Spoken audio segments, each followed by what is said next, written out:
Hello students, I am your educator Tanvi. Here I am discussing another group of phylums for the animal kingdom, phylum Platyhelminthes. So these are actually the flatworms. Why we are saying flatworms? Because the body design is dorso-ventrally flat. Dorso means the upper side and ventral means the lower side. So you can say these organisms are flat from top to bottom. So that is why these are called as flatworms. Now, mainly they are present as endoparasites. Endo means inside the body of animals and humans, and some are free living also. Regarding their symmetry, it is bilateral, it is triploblastic, and it is not containing any coelom, means body cavity is absent. So this is acoelomate. It has organ level of organization, and in this group what parasites are there? Hooks and suckers. It depends on the shape of these organisms. So you can say hook shaped and sucker shaped are parasites. Then they have specialized cells called as flame cells for the excretion purposes, osmoregulation and excretion.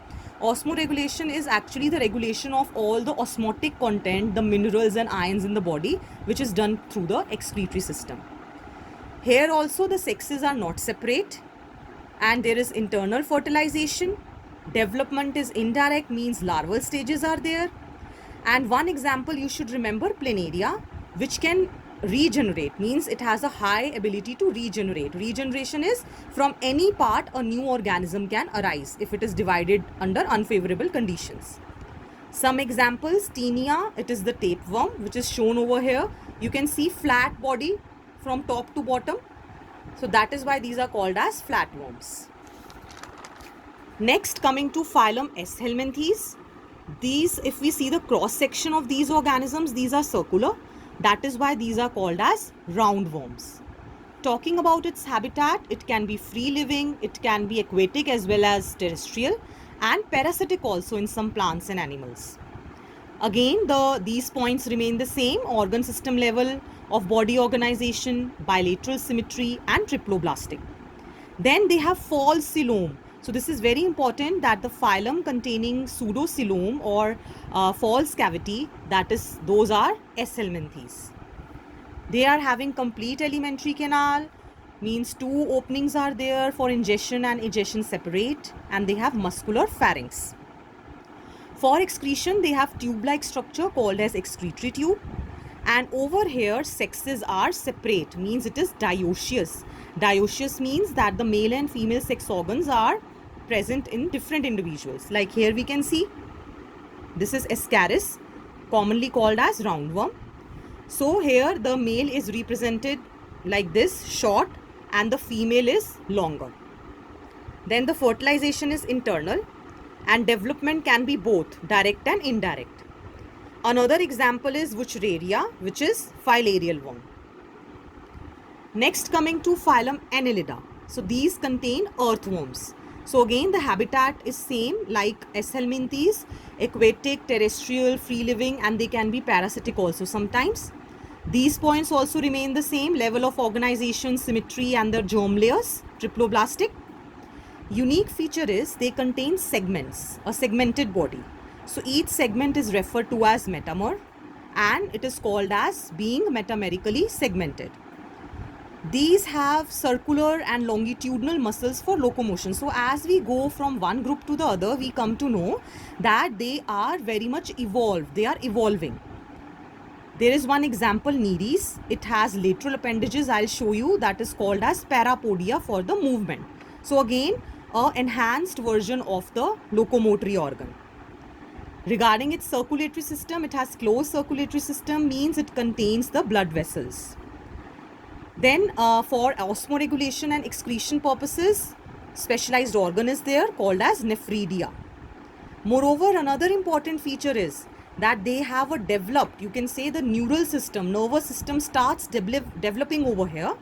They have paired ganglia, means a group of nervous tissue which comes and arises from where it arises, lateral nerves arise, and there is a nerve cord, like we have the spinal cord now. So ventral side means lower side. At the lower side, there is a double nerve cord. Then coming to its sexuality, it is dioecious or monoecious, means sexes can be separate, and sexes can not be separate. Means both situations are there. If the male and female sex organs are present in different individuals, like Nereis, it is dioecious. And if it is present in the same individual, like in earthworm, the scientific name is Pheretima, so then it is called as monoecious or hermaphrodite. Now this is the structure of Nereis. These are tentacles. Then I was telling you na, parapodia, these are for locomotion. And this hair-like structure is called as setae. This helps in movement. Prostomium is nothing but mouth, okay? And this is anus. So the digestive system is complete. You can see there are two different openings, mouth and anus. Next, coming to phylum Arthropoda, it includes all the insects. Arthro means that jointed. Poda means legs. So organisms having jointed legs like insects are included in phylum Arthropoda. And this is the largest phylum of animal kingdom. These points again remain the same: organ system level of organization, bilateral symmetry, triploblastic, and here also the body is segmented. But the difference is that it has exoskeleton, which is made up of a complex sugar chitin. The body is divided into head, thorax and abdomen. Now the beauty, see over here, the respiratory organs are of different types: gills, book lungs, book gills, tracheal system. So because they can be aquatic and terrestrial, so gills can be there and lungs can be there. Now why this book word is added? Actually, if we see a book, there are different, you can say, layers na. Like if I show you this register, there are different layers over here. Yes, so the structure is like this, plate-like structures. Like book is there and so many pages are there na. So that type of structure is there. Then it is called as book lungs or book gills. Then the circulatory system is open, means there are no blood vessels. Unique feature, they have sensory organs like antenna to sense the environment, and eyes can be simple or compound like in case of cockroaches. So means they can see in all the angles, at all the angles. Then certain balancing organs are there like statocysts, which help to maintain the balance in the body. For excretion, there is separate unit, separate tubules are there called as Malpighian tubules. Then coming to its sexuality, mostly it is dioecious. Fertilization is internal and they are oviparous. Ovi means egg, means these are generally egg laying.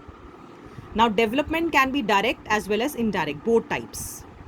Let us look at some examples which are economically important, like honeybee producing honey.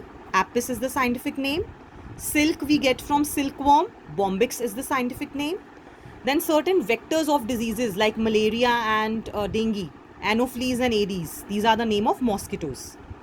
Then gregarious pests, pests which are very active. Locusta, locust, which destroys the crop.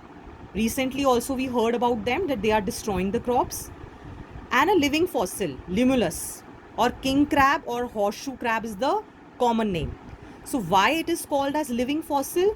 Because it remains unchanged over millions of years, means very less of changes are there, no evolution has taken place. So we can consider it as a living organism, yes, and fossil also, because no changes have occurred. It is in the that form only, primitive form only.